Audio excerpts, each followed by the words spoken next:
start sooner.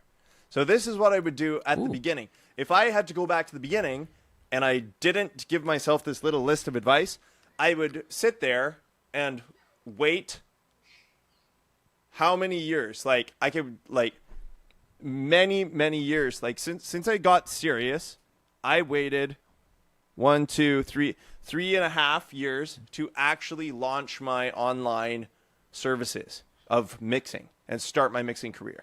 Like I was doing all sorts of like little things, but I never just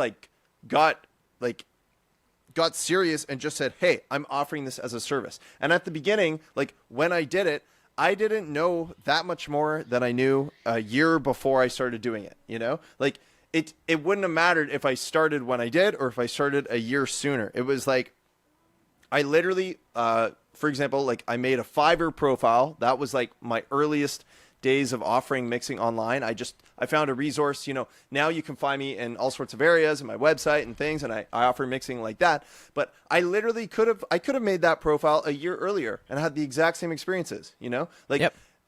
I knew what I knew already then, and I waited and I waited and I waited, and then I finally made a thing. So like if I could have just started sooner, and a lot of the experience a lot of my knowledge about mixing, for example, came from trial and error, and came from pushing through projects and like just taking on projects and figuring it out as I went, and just making sure no matter how I got there, even if it was a bumpy road to figure out how to do it, I would get a good result at the end by just like forcing myself to figure it out. And I could have forced myself to figure it all out a year sooner, 2 years sooner. Like don't wait. So I would go back and tell myself at the beginning, okay, you're gonna set this up today, and you're going to just start working today, you know?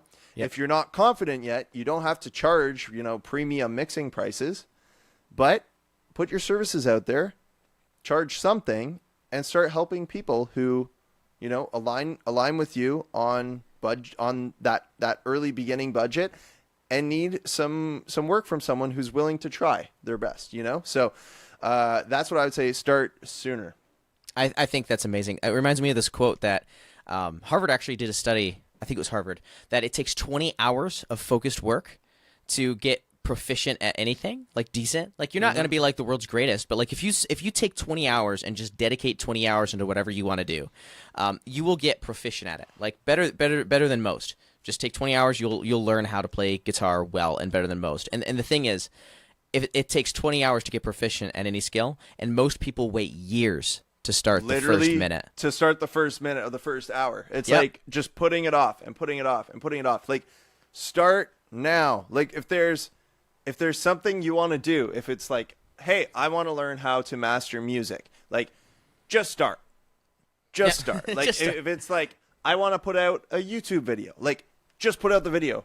Like do it now. Like don't wait, because just like Andrew said, it's like most people wait like years to start the first minute, but you only just have to get those hours in as soon as possible, and then you can move forward. Exactly. It's like the perfect true. time fallacy, where everybody thinks like, oh, if I just like I just need to make sure that I have all the information to wait for the perfect time. The problem is like you never have all the perfect information because you don't know what you don't know. And the only way for those unknown unknowns to reveal themselves to you is to just start doing. Once you start doing things, then you start to realize, oh, I have this issue and I have this issue and I have this problem. Like I learned how to play guitar, played in a band, and then realized that I had an issue with recording, and then I just dove headfirst into learning how to record myself and mix. And I remember like in the early years, I didn't really know what I was doing. I was just really interested in just getting myself heard so that way other people could listen to my music. That was all I really cared about. And then I started understanding the unknown unknowns. The like what I didn't even know existed was a DAW. Like I I remember Googling like how to record my own music, and like I'm getting ads for like Tascam. Remember the old Tascam recorders that had the CD burner built in on the side? Oh man! Oh my word! That was my dream to have that one. I couldn't afford that one at the time, so I just got the one. I got the one with the compact flash card in it. Yes. So that I could like I could like move the tracks over to my computer with that, and then I have to burn the CD from my computer. Yep, and then I went to the church that we went to, who had a CD burner, because they would record all of the all of last week's sermons, and then they would make a ton of CD copies. And so, like, throughout Just the week, use the burner. Yeah, I would just use the burner. So, like, throughout the week when they weren't using it, I would go in and use the burner and make a bunch of copies of the CDs. And I didn't even know what mixing was, man. I was just putting all the tracks together and pressing record.